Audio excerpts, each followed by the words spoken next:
Good morning, good afternoon, good evening. Hello, wherever you are.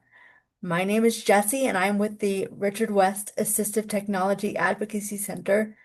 And today we have with us Ethan Goldberg, who's going to talk with us about Therapy Binder. You are very much encouraged to ask questions as we go along. And without further ado, I am going to pass it over to Ethan. Thank you very much. I'm going to share my screen. Give me one very quick second.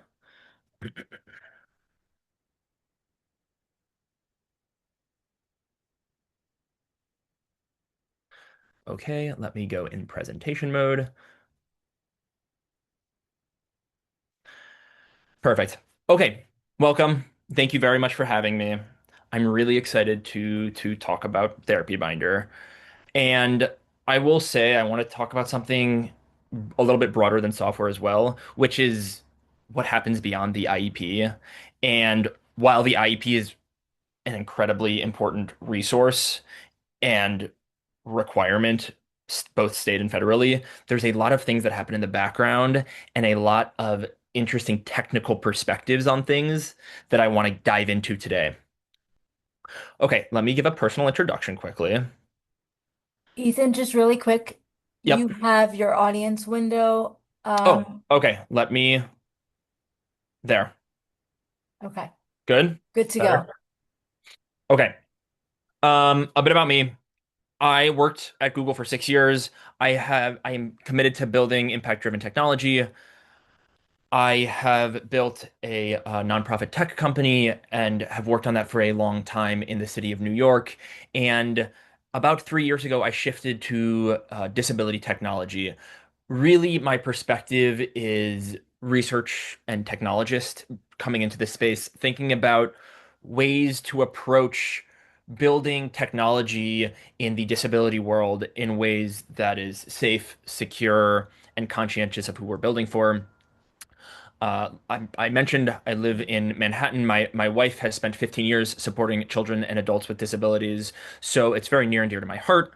And with that, I think we all know how chaotic disability education is.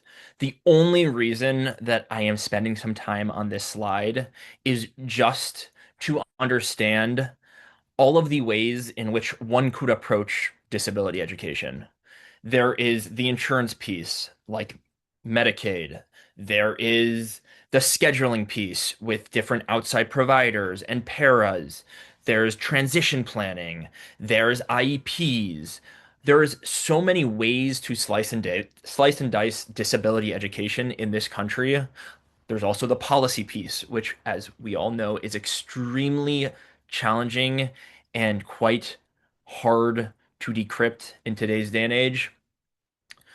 And coming from the tech perspective, a few years ago, it was so challenging to try to think about even an approach to this, to disability education in this country. And these are all of the things that were sort of floating around. Our mission at Therapy Binder is modernizing disability care by connecting teams, simplifying their work, and improving outcomes for every individual. We are not only focused on K through 12, and I'll talk a little bit more about this later on, but like really it's what does it mean to connect teams, simplify their work in service of improving outcomes for a child, for a student, or for an adult with disabilities. Also, I know it was said earlier, but if anyone wants to chime in with a question or anything, please feel free. I would love this to be conversational.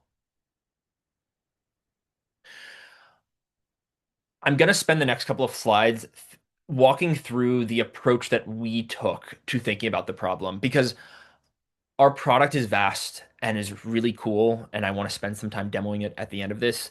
But really, I think what's most interesting about what we are building is the approach in which we came at the problem. And first and foremost, what we started to do is deeply understand what the different providers looked like, who they were in an individual with disabilities care team. So as you expand, some of these, we will get from like really core team members or care providers such as families, therapists, and teachers. But as you expand from there, there's clinicians, there's psychologists, there's community organizations, there's assistive technology specialists, whom we have one in the room. There are social workers and transportation coordinators and early intervention and legal advocates. The phrase of "it takes a village" is very clear in this space. And the challenge is like how do you actually operate with a care team that looks like this? This is also only one way to think about the challenge. There's another completely different dimension of challenge, which is what is the path the individual takes throughout their life. They start an early intervention many times. This has a different care team than K through 12. This revolves around IEPs and therapists and school staff and outside providers. Then they hit this transition cliff, which I'm sure we're all familiar with, which state support is much less. You have to think about jobs, job coaches, internships. What does it mean to actually graduate from all of these very specific services that are documented in the IEP? Adult services, and lastly, aging and caregiving and long-term support. The reason I'm documenting it like this as well is this is a whole different paradigm to think about where care teams operate. And many times, care teams operate in only one small section of the individual's life.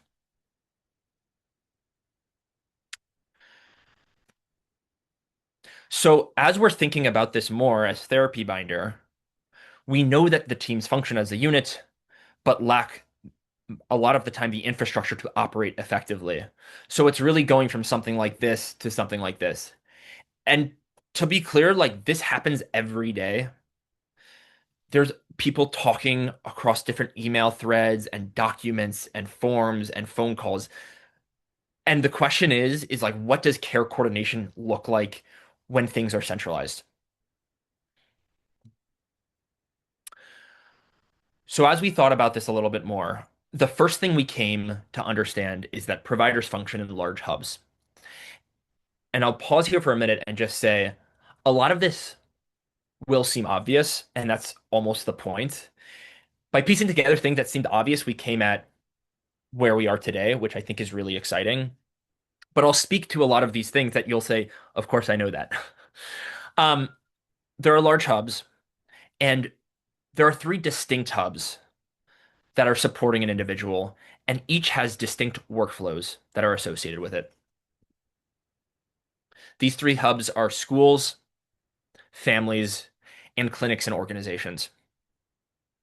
And within these hubs, there's a ton of work that goes in within the confines of the hub. The schools have outside providers, they have AT specialists, they have administrators, psychologists.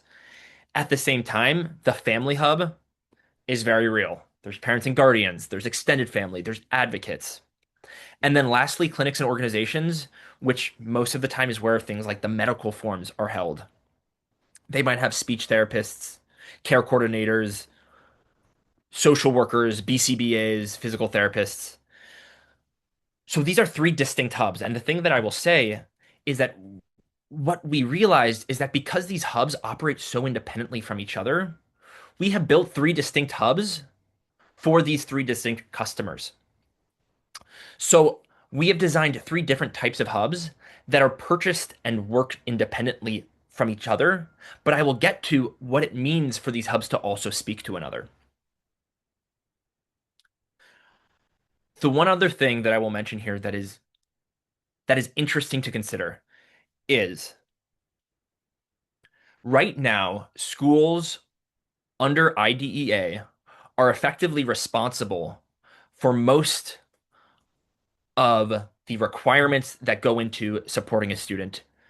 And while they are responsible for it, a lot of the time, what is required is information gathering from all of these different hubs. The responsibility lies in the school's hands, but the fact of the matter is, these hubs actually demarcate the responsibility of these independent bodies.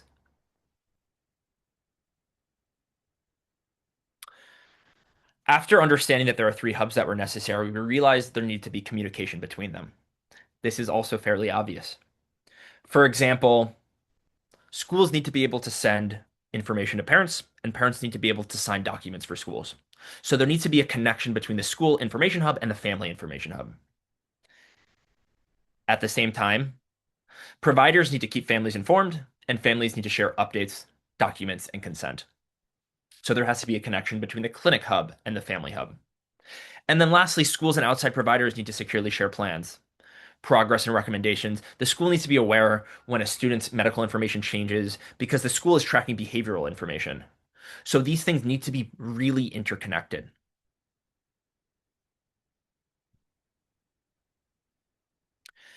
The last thing that I will say about these hubs is that what we also need is a shared infrastructure to connect these hubs together and improve coordination. So we have these hubs, they're talking to one another.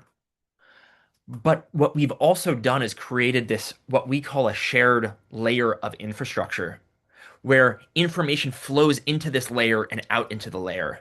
So it's all safeguarded in what we call the binder ecosystem, which allows for HIPAA compliance for one, HIPAA, FERPA, and COPA compliance. So we can have secure data exchange.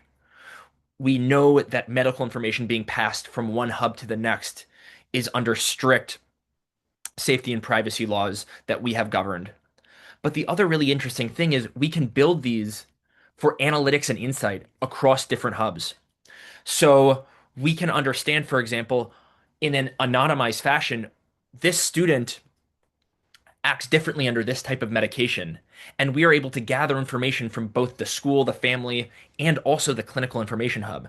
So we can form these connections or say something like, here's a joint behavioral intervention plan that the school and family should do together to understand how effective this approach is. There's all of these real deep insights that we can see when we connect these hubs together and allow them to flow through a shared infrastructure layer. So So, Ethan, yes, if I may, I have a question. totally. You just talked about joint planning Hmm. and um and from a I'll say it from a transition standpoint, family members are often concerned that they don't have access to um notes and kind of the work in progress data that shows Hmm. how students are doing at school. Yeah, Um, and that this is one of the biggest causes that I've heard of yeah, for arguments and whatnot in IEP meetings. yeah, So how does the information sharing process of Therapy Binder help solve this issue? And but at the same time, do you feel like schools and families and other organizations who have used the product maybe feel a little bit rushed to quickly share information? yeah, How does it work in terms of making less of an argument? yeah. So it's a very good question. And it is something that we've heard before a lot. And there are I want to answer this in two steps. The first thing is within the platform itself, the person who's allowed to share their information or who is responsible for sharing or setting up the information sharing is the provider, is the family member, is the teacher. So no matter what, a provider could say, I do not want my information shared with anyone. And that's allowed. Like you can do that, and some providers might go that direction, and it might not just be because the provider wants to, it might be because the third party agency that's coming into schools doesn't allow for sharing to school teachers or to family members. So the first thing is anyone is allowed to share their information or to restrict sharing of information. If they are desiring to share the information, we view information sharing as essentially a table with rows and columns. What this means is imagine that the columns are different care team members and the rows are different care team members. Care team member from a row can decide to share with a different member in a column or not. So each care team member can say, I want to share with this member and not that member. I, as a speech therapist, want to share with occupational therapists, but I do not want to share with the case manager. So you can actually restrict or provide sharing on a care team member basis. And that allows for a very granular layer of sharing. And the last thing I'll say, I know I said I had two things, but I have actually a third thing. The level of information that you share is also something that you can modify. So you as a speech therapist can say, yeah, I don't want to share my individual session notes, but I'm open to sharing goals or I'm open to sharing goal progress. And that's another lever that you can pull as a care team member on a per provider basis to allow for sharing at any granular level. I know that was a long-winded answer, but Jesse, did that make sense? Yes, but I'm going to, if you don't mind, pretend I'm a family member who's annoyed at the lack of transparency that Yes. often happens when all of these groups are working together. Yep. And what if there is pushback from a family member, let's say, who says, like, what's the point? What is the point of having something like Therapy Binder if I do not have greater access to a fuller picture of how my student is doing? What then? Yep. So, two things. One, because we build a family hub in isolation, families will see really helpful features within Family Binder, even without school information sharing this through this connection point. So even independently, families will derive value from Therapy Binder. But that does not answer your question as to what happens if the family's mad that the school's not sharing information. So if the school is not sharing information, here is what we have seen in the past. One, there's very clear documentation on when information is not shared. So families, one of the real benefits about what we provide is auditability and very clear accountability. So if family members are requesting information through this hub, but not receiving it over and over and over again, month after month, this actually is something the families could plausibly use for their own benefit in these types of conversation IEP meetings or other conversations with professionals, with advocates, with attorneys. This is all really helpful information to have as a family member when thinking about information that's not being shared with you. Okay, this is um that makes sense based on what was just asked. Thank you. Okay, amazing. So I want to jump in our approach to partnership. As those who are on this call and those who will be watching this call can note, this is a very complex restructuring of how special education operates at the state level and at the country level. It is different than how things operate in public school, how things operate in clinics, how things operate in organizations, in private school. And what that means is our approach to partnership with schools, with school districts, is very specific. We are not building software, we are rebuilding infrastructure for special education. The folks that we work with are committed to innovation and change and are working with us to co-create what Therapy Binder looks like in their specific hub. While we have IEP flows and all of this other great compliance and procurement checklists, that is not what we're building for. As I mentioned in the beginning, what we are building for is how to think about increasing quality of care for an individual or student. And organizations, whether that be schools or school districts or something else, they see the greatest value from working with us when they are co-designers, when they are investing in long-term system improvement and not just these short-term compliance checklists. We are intentional about how we grow. we focus our resources on innovations that want to on organizations that want to build deeply collaborative systems of care. I'll quickly touch on pricing. Because of the partnerships that we work on, we do provide an 8-week free trial, which actually I didn't modify these slides, but that should be 3 months now, 12 weeks, but 3 months. This includes us supporting setup, plugging into existing systems like IEP systems, like SIS systems, like family communication systems, and training staff. We have a different pricing model for clinics than for families and for enterprise or districts. I will just quickly talk about the bottom two here. Enterprise and district pricing, these all tend to be conversations. Um, what we try to do with districts, because of us understanding the commitment involved from districts, is we like to price the first year below the current solution. Feel free to contact me for a quote. And I would love to just talk about some of the challenges that you all are facing and how we can best support or think about co-designing together.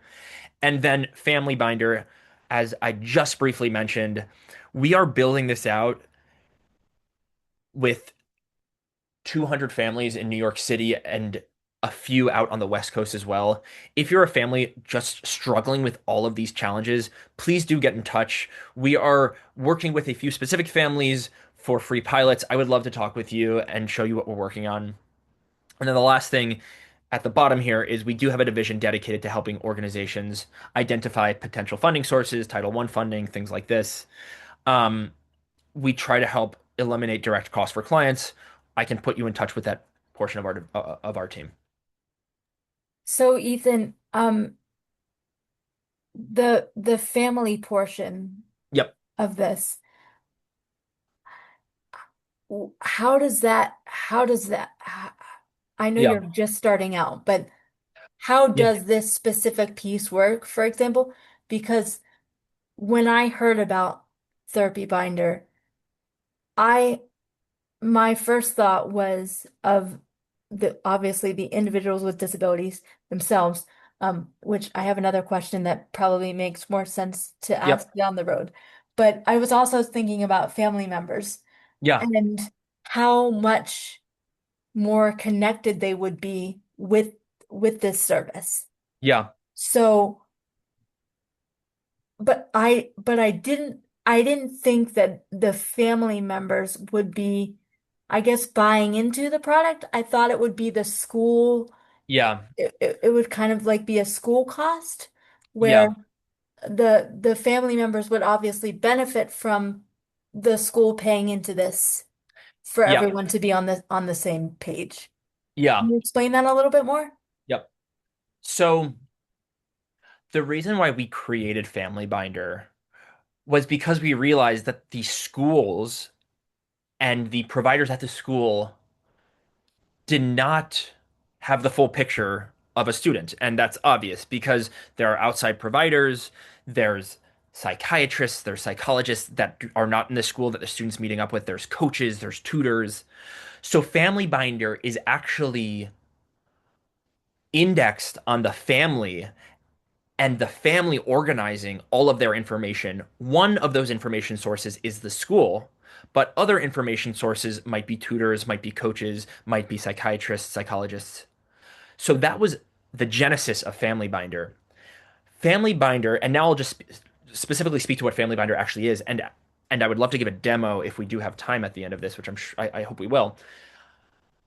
Family Binder, what it allows for is a parent, guardian, or caregiver to log onto this portal to plug in different information sources. So they could plug in their email, their Gmail, or their Outlook. They could plug in different platforms that host medical information. And all of this information then becomes centralized on Family Binder. And any new email that comes in through those information sources, we will categorize and we will essentially take action on it. So, because we have all of this documentation on behalf of a student or individual, when scheduling changes, we are able to take action. If, for example, there's assessment information that flows in through your email. We automatically save it to your document list and forward it to the relevant care providers. So that's what Family Binder provides. And as you can imagine, there's a lot of things that are outside of the scope of schools. Although schools certainly enjoy having their families onboarded to this because now everything's in this closed environment. We have worked with schools who have paid for Family Binder on behalf of their families. And we have worked with schools who have provided discounts for families that work with them or that are in their network. Or we have worked with schools who said, hey, we want to give a very rudimentary free version of Family Binder to our families. But if they want to use all of these other features, they would have to pay for an upgraded version. So I do they or do family members have access to Therapy Binder as it pertains to their students' school needs? Yes, they have access to a free version of Family Binder. To upgrade for all of these other workflows that are not specific to the school, they might have to upgrade. But through the district or through the school, they have access to a free version, which includes things like IEP management, meetings, understanding their care team, getting progress updates from the school specifically. Okay, so that piece is not going to cost for families. It's not going to, they won't have to pay for that Exactly. portion. Exactly. But that would be on the school to pay for. Yes, but it doesn't, when we talk about the enterprise or district pricing, it really pertains to the school providers and family members get it for free. Like it's really it's priced per thinking about the students that you need to support and the providers that are supporting those students, and then family members and administrators would get that for free. Okay. Okay. Does that make sense? Yes, it sounds like the base of your services would be available, and then if you wanted to buy into like additional features Yeah, um beyond the base features, then that's where the other pieces would come into play. Okay. exactly. Okay. Exactly. And I should have made that more clear. So thank you. Okay. I just want to Okay, so we run a 3-month pilot. This includes us working with you to set it up. This is importing existing information, plugging into your existing systems, working with you guys on what customizing this looks like, what co-designing this looks like, onboarding and training your team, and then learning, capturing metrics, and continuing to iterate. As I mentioned, because of our partners, we do have 2 live co-design sessions per week. So it is very high touch. And we open Slack channels or whatever your communication system of choices. We give a specific engineer dedicated to your school or organization, and we go from there. So again, it's an investment on both sides, but this is where we've seen the most success, and it's the partnerships that come out of this are the partners that are really interested in co-designing something really interesting and cool. Okay, that's all I have. Just because of technology these days, I do have a compliance and data security sort of overview, which I can go into if it's of interest. Otherwise, I would love to do a little demo, even hear from some of you guys what pieces resonate most, and that's what we can demo. Anything at all, yeah, that resonated. I'm happy to go and look into it more with you guys. I think Okay, a demo of the pieces that you think are the most valuable totally. would be most helpful.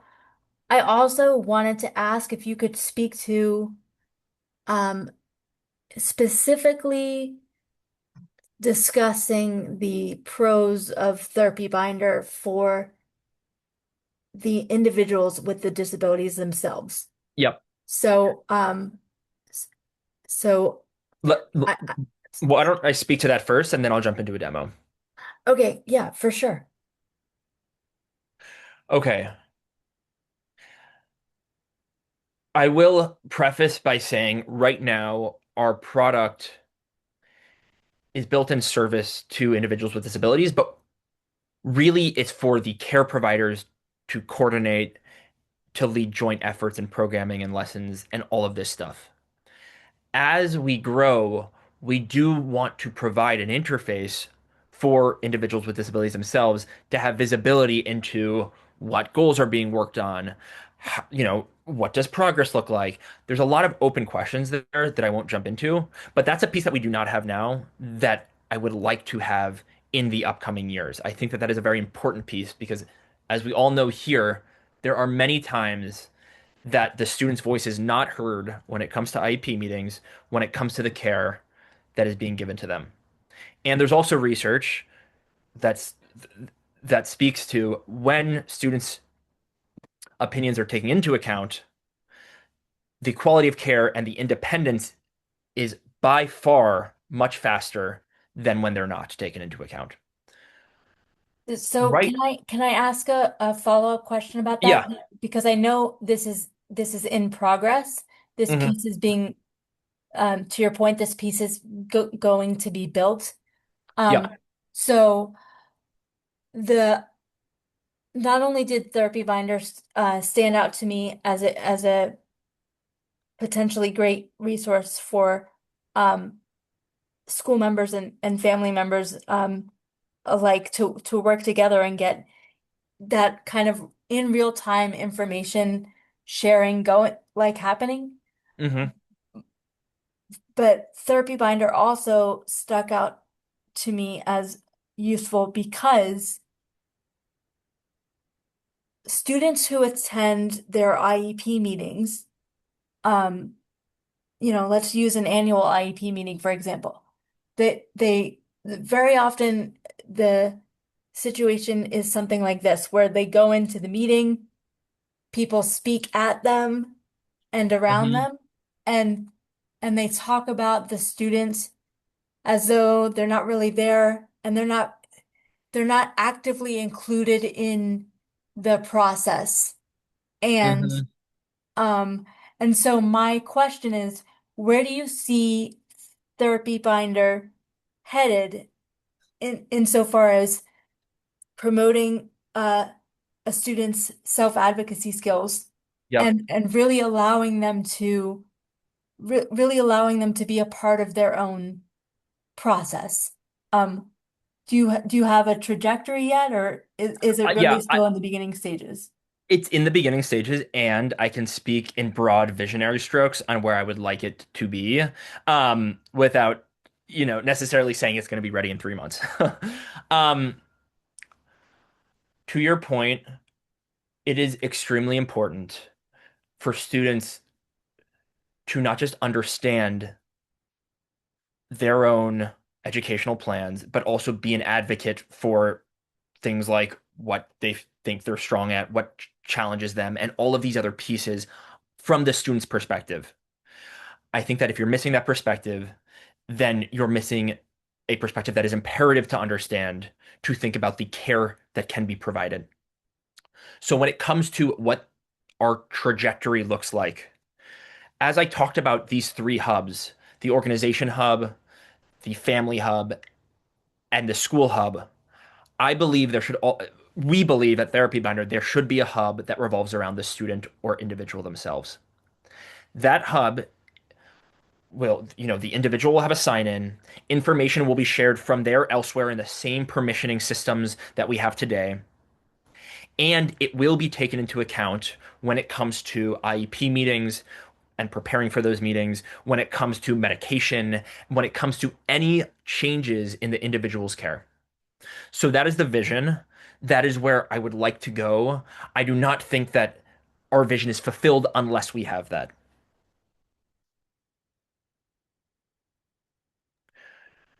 That Okay. that sounds that it sounds like a again. the reason I brought this up is because I think that direction is significantly important um for for a multitude of reasons. That sounds like, a really good start to um to making that happen. So Yeah, yeah. Yeah, I would love to partner on that hub in the future. I think it's a really interesting idea that is really important in today's world, especially when it comes to K through 12. Okay, I know we have 15 minutes left. I'm going to spend, well, Judith, I don't think there are any questions from you, but please let us know otherwise. If not, I will spend 10 minutes maybe on the school portal and 5 minutes on the family portal. And if we don't get to the family portal, that is totally okay. But I will stop sharing this page and I will go and share something else.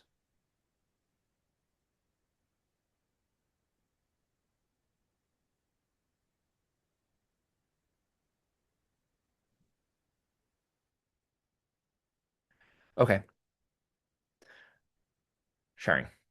Okay, this needs no introduction because there's like this very keen awareness on the vision of what we are trying to build.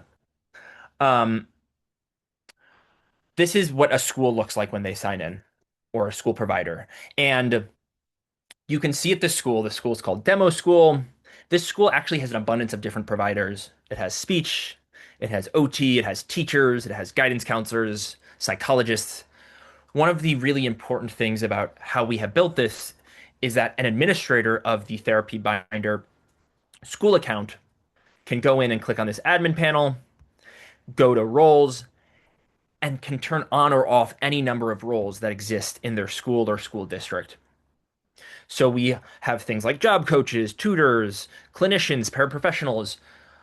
There are different customized workflows for each of these different types of roles, and a school administrator can turn these on or off as they see fit. These are all Harry Potter characters. When I click in to a student, let's say Harry Potter, this is where the entire care team coordinates to support Harry Potter. You can see I'm a speech therapist, so the speech therapy tab is highlighted here. Here are all of the goals I'm working on with Harry Potter and speech therapy. I did some initial research, and Harry Potter did not have a speech therapist at Hogwarts, but that's okay. Um, for example, the speech therapist is working on increasing intelligibility. We can jump in to this magnifying glass and see the goal, a goal summary that's qualitative, and then also a quantitative progress timelines and things as such. So, depending on the type of therapist or the type of teacher, if you're gathering more quantitative or qualitative data, we support both of those different approaches. And this as well is a more qualitative timeline with prompting on the y-axis, and there's customizable charts that any different type of provider could access. I'm going to go back.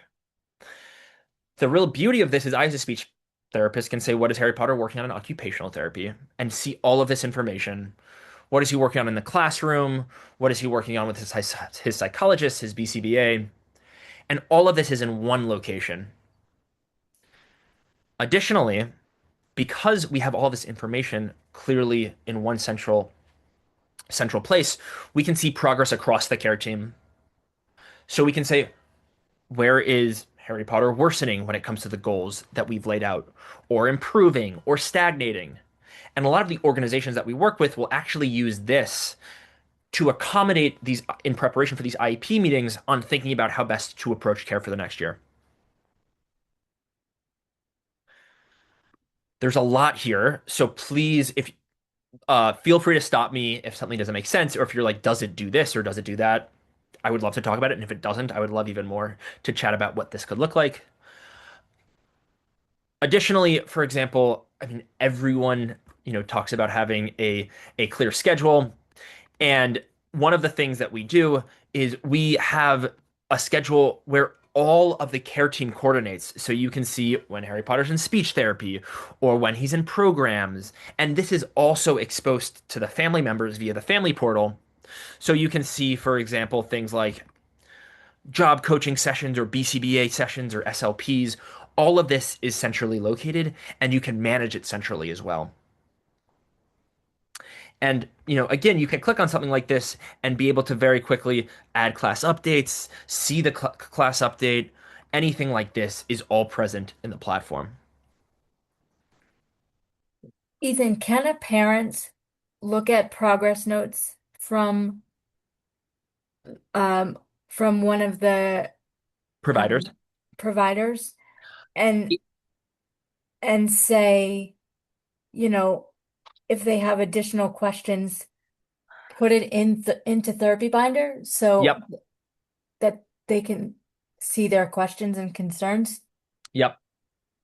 By default, parents do not have access to session notes. Although, like I mentioned, any therapist could say, I want to give the parent access to session notes or goals. However, up here, there are three icons. The first icon is a chat thread amongst all of the care providers in the student's care team. This does not include parents intentionally, but this is the family portal. So if again, I'm a speech therapist, if I click on this caregiver feed, this is what we call it, I can, for example, post sessions. I could post any session. I could even summarize the session notes. And then if I publish this, it's actually available to the family member. And the family member can sign in to their caregiver feed and see this feed of information. So this is the overlap between providers and caregivers. Okay, so it gives them the opportunity to be included without kind of the overstepping portion.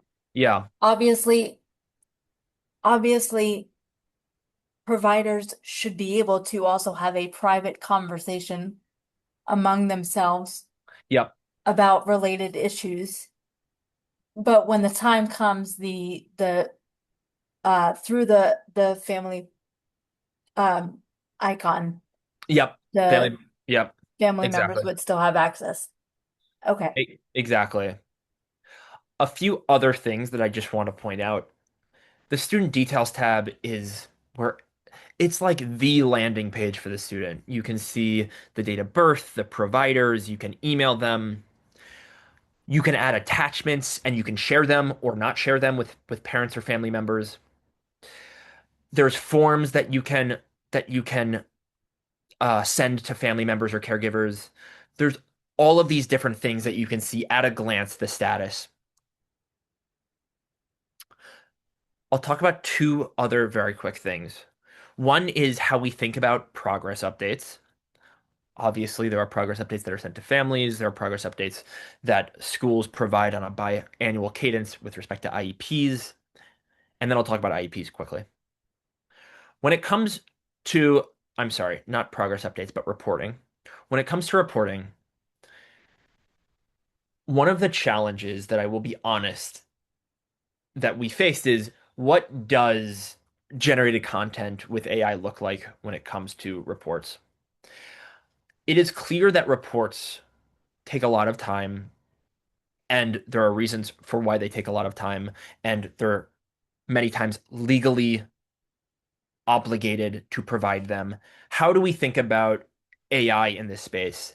And we have a few rules as it pertains to how we write reports. So I'm going to just look in one of these reports and I will talk about this. When you generate a report with Therapy Binder, you give it a start date and a duration. And from here, we will tell you how many sessions were in this reporting period and how many goals were worked on in this reporting period. Once you click generate, it'll generate a report very similar to this. It will break it down by category. So, we talk about articulation, we talk about expressive language. This is specifically a speech IEP progress report. One of the things that is a non-negotiable for us is as we think about generating information that pertains to progress or lack of progress, we will cite the goal in which helped us make this decision. So, for example, we can pull up the goal side by side with the report and actually see how the report came to pass on making the specific determinations it did. This is really helpful, for example, as we walk through a report and see all of the different goals that it is speaking to. And obviously, we as a therapist could edit the report as such. The other piece of this that's really important is, as we know, each report is different. A therapist or clinician could highlight a piece of the report and actually regenerate this piece. We could expand it, we can make it more concise, and it'll actually regenerate in place, and we could approve or reject that. And then lastly, I'll speak to IEPs, and then I'll open it up for questions in the last 3 or 4 minutes. IEPs are also a really important piece of the developmental and educational success of a student. As we know, the way in which we approached IEPs, and this is in conjunction with researchers out of the University of Central Florida, is, and I'm going to jump into, for example, us planning an IEP for 2027. We allow for the auto generation of specific pieces of the IEP because we have information from across the care team from the prior year. We can actually be much more specific in thinking about how best to approach care for the next year. So, for example, if we click add goal, we can adapt this new IEP from an existing goal of Harry Potter's. So we can, for example, adapt increasing handwriting. We could click this adapt button. And what we will do is we'll actually present 3 different proposals on ways to approach this goal next year. We will give a refined proposal. We'll give a more conservative approach. And from here, and we'll give a generalized approach. And from here, it's still up to the teacher, the clinician, the therapist to think about what goal is best suited for next year, given what I have seen for Harry Potter this year. And each of these approaches, you can click show detail. Again, we even speak to why we've come to this draft, and we've linked to specific goals that are helping us here. And if we decide to use this, we can click use and then modify as we see fit.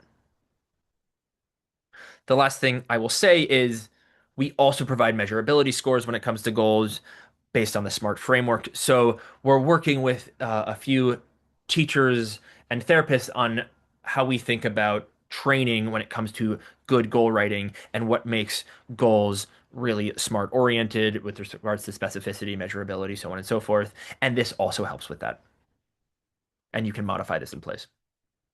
There's a lot more to say about IEPs, but I will mention, like, we don't have time to mention them here. But there are a few. I just wanted to specifically talk about the few cases that we do use AI and how we think about this in a conscientious way. Okay, I'm discarding changes.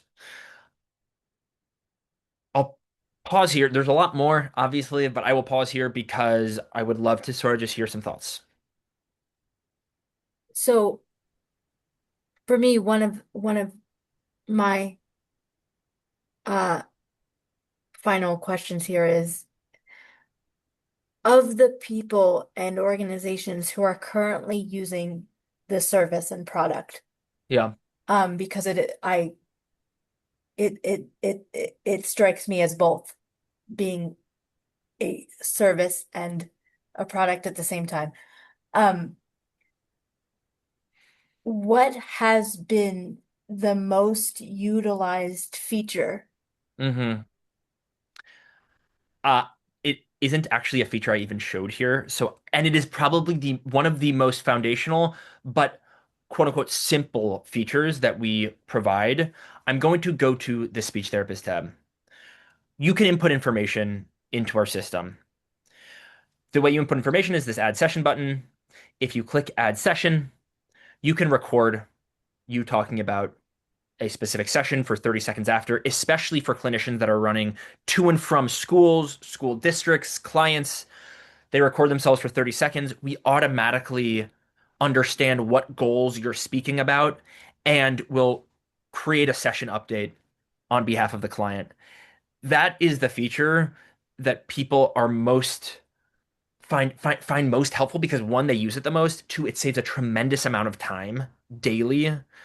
and it's very accurate, which just like allows for a little bit more time that they can have either in the classroom in a session or not, writing notes after hours.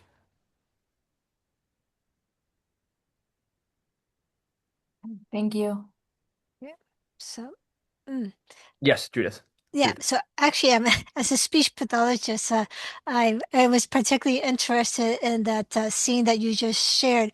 So by that record, when you start Yeah. record, then it's like you're having a session and it's going to start recording your interaction with the student, and it will transcribe and summarize and help when it comes to writing your soap note. And I notice you have a start and end time because whenever we see a student, we always have to do an individual service log for each student, and that's usually what takes us the most time. So is that when what you just shared about that record, is that summarizing the actual session or No, it's oh it's it's no, not. It's actually oh summarizing 30 seconds of speech from the therapist after the session happens. So, and here okay, we can actually do this in real time because it'll take me okay. about 30 seconds. So let's just say we are working on these are all of the goals we're working on with Harry Potter, and I'm going to record myself very quickly. In this session, we worked on Harry Potter using descriptive vocabulary to expand utterances. He used the vocabulary eat and food, required two direct verbal prompts.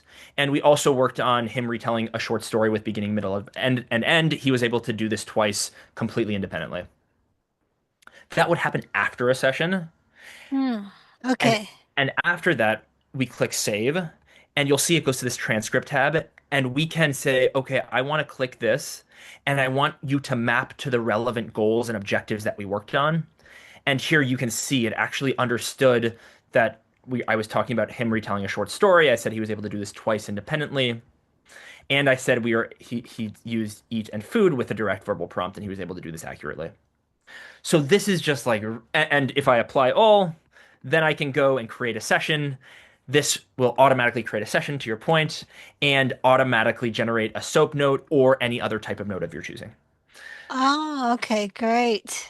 Because that's usually, I think, as speech language pathologists, we tend to get too wordy, and it's like I remember seeing a session where you had notes and how you can change the tone to being more concise or to soften the tone. So I appreciated that feature. Totally. So, yeah. Totally. Okay, thank you for sharing this. Yeah. Okay, Jesse, I know we're like right over time. Yep, So No, thank you. this has been great. This has been a really good overview. Um, and there's something to be said for um for not having enough time to cover everything that speaks to how the possibilities can be expanded here. But thank you very much for presenting on this. I am going to stop the recording before we lose what we've what we've gained here. Hold on one second.